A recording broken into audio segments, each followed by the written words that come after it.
I'm Charlotte McLeod with the Investing News Network, and here today with me is Ronnie Sterfel, author of the In Gold We Trust report and managing partner at Incrementum.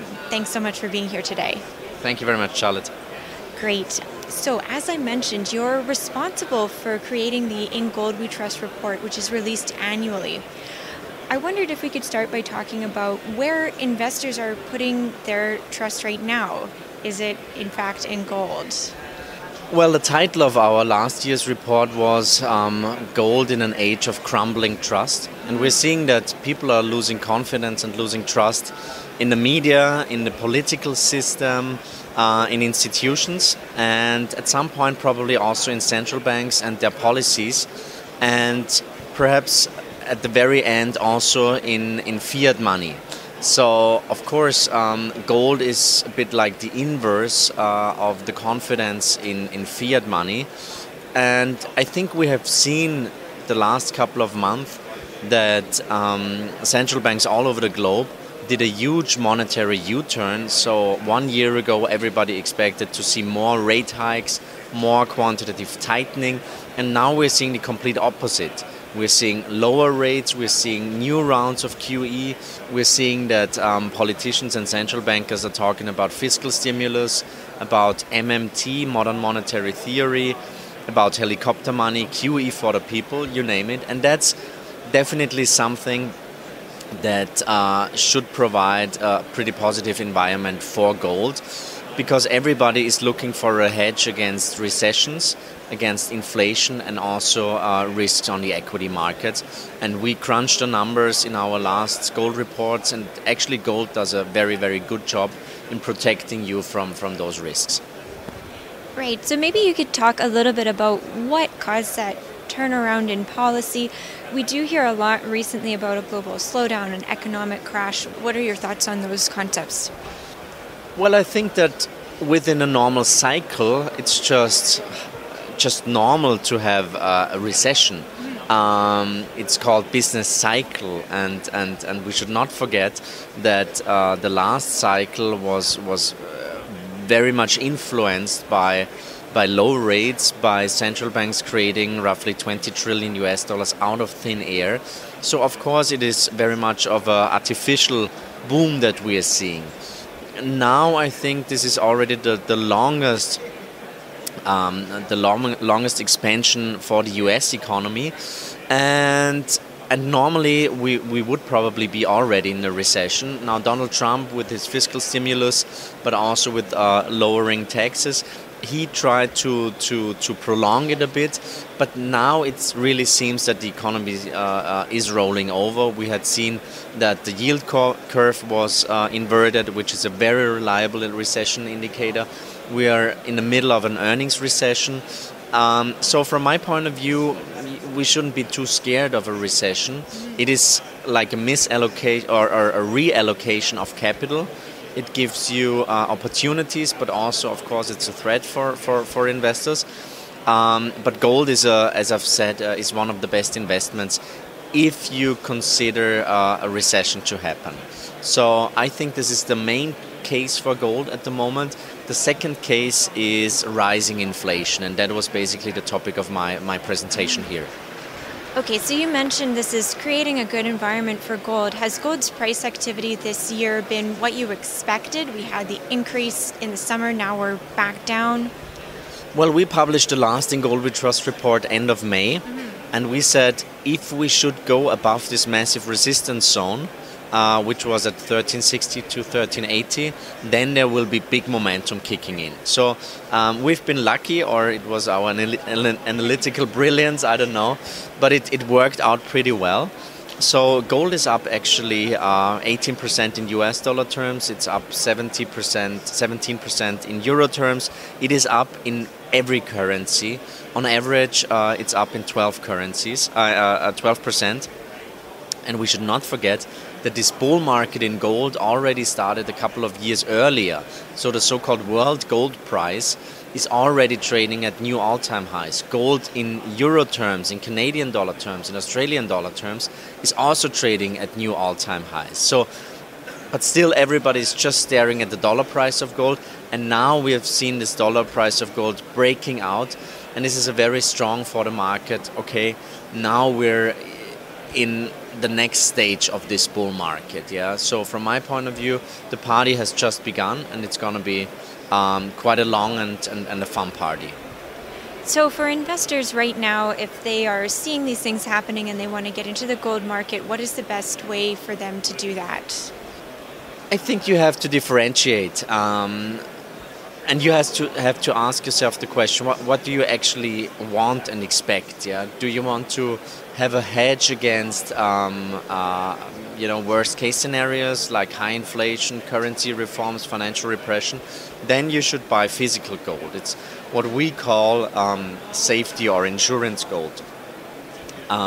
Then you should consider storing it in a safe environment, in a safe jurisdiction. You should avoid as much counterparty risk as possible. If you say, from my point of view, gold is undervalued, I want to make a decent performance, then of course you can buy mining stocks, you can buy futures, options, whatever. But we shouldn't mix up those two things, because if you want to hedge against worst case scenarios and then buy ETFs, for example, or certificates on gold, it's probably the wrong way to do it. So individuals really need to make their own decisions. For mining stocks, what would you say makes a good gold mining stock? Well, I have to say that we're managing our funds based on our incrementum inflation signal. So we care about what the market is telling about future inflation. And actually we got the full inflation signal a couple of weeks ago. So now we're really playing offense in the market. We're heavily invested in the mining space, in commodities, in commodity currencies. And we see that inflation is really making a comeback. And this is very much of a contrarian point of view, but we feel comfortable with that. So in the mining space, what we like at the moment is the silver space. Silver is something like, let's say, a sentiment indicator on gold. And normally during the course of a gold bull market, silver outperforms gold, obviously. The ratio is like 3-to-1. So if our assumptions are correct that gold is a new bull market, then I think silver should really outperform over the next couple of years. And then the silver space is definitely something that we should have a close look at. We're very, very concerned about political risks. We've seen recent developments in Africa, but also in Latin America. So we try not to take too much risk on a political front. Yeah, so only invest in somewhat stable jurisdictions, because investing in the mining space already poses quite a lot of risks. There are geological risks, there are financing risks. So I think you shouldn't be too much of a adventurer and add more risks by going to certain countries. We did a lot of charts on gold and the relative valuation, and I can tell you that on a relative basis, mining stocks compared to gold itself are at the cheapest valuation level in the last 70 years. So if you believe that gold will go up, I think you should definitely consider mining stocks. I think that many stocks or many companies in the space did a tremendous job in getting their balance sheets under control, in cutting their costs, in communicating better to the investors community. So I'm very positive on the mining space, although I think generalists didn't really start investing yet, but I think this will be a main topic for 2020. Yeah, generalist investors, I think, is something we're hearing about even here at Minds and Money. What would be the effect of those people starting to come into the space at some point? I think it has to be performance. I know that many people that haven't called me in ages, they called me or wrote me emails and said, we're getting interested in the mining space again.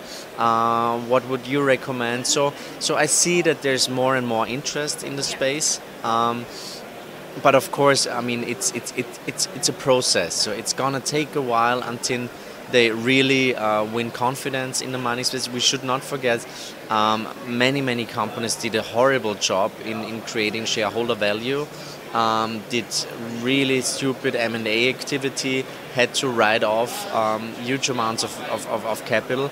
So I think the investors community has to gain confidence in the mining companies again.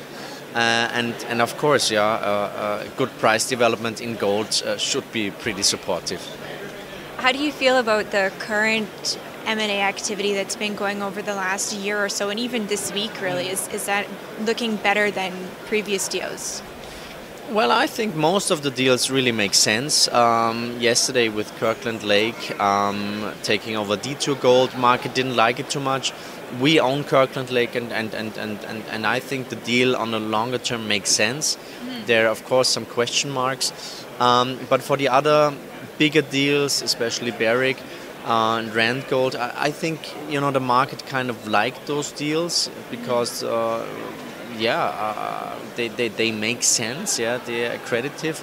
So I think that normally those big merger manias happen at the top or at the bottom of a market cycle, and I don't think that we've seen the top of this cycle yet. So it probably has been at the bottom. And yeah, as I've said, I think it's slowly getting started. We're seeing that a macro shift really happened. So gold is outperforming stocks now. Mining stocks are outperforming gold. Smaller mining stocks are outperforming the larger stocks, and those are all confirming signals for us that make us pretty confident. Okay, and just final question, any specific catalysts you would be looking for gold in 2020 as we approach that time? I think it's rising inflation. I think rising inflation will become a core topic for investors. Just to give you one number, at the moment there are $13 trillion in negative yielding bonds. So 13 trillion, that's the combined GDP of Germany, Japan, India and the UK. So that's quite a lot of money. And the biggest pain trade for those investors, of course, is rising inflation. Yeah. So there might be huge shifts happening if inflation really reappears. And we all know that gold is one of the best inflation hedges. Now, where could inflation come from? That's a big question. Bloomberg Business Week, but also The Economist just came out with front pages saying the end of inflation and the death of inflation. So it seems that it's very much of a consensus view that inflation is not a concern anymore, that we have to fear deflation. But from my point of view, we're seeing massive moves into fiscal stimulus and also regarding quantitative easing for the people, MMT and all those policies, and they've got a much more direct effect on inflation and economic growth than traditional QE. So I think this will be one of the main drivers. Of course, the oil price is the big question mark. We're seeing the Saudi Aramco IPO now. I think they also want a higher or need a higher oil price for the next couple of years. So I think I don't expect like runaway inflation or hyperinflation, but we should not forget that actually politicians but also central bankers are very open about it. Yeah, they want to create more inflation. Yeah, for them, they did not reach their targets with price stability, which is 2% inflation every year, which we could discuss that. Yeah, so they want to make up for that. Yeah, and increase the inflation targets. So I think therefore inflation will become one of the big topics in 2020. Okay, well, thank you so much. I think we'll leave it there. That was great. And once again, this is the Investing News Network.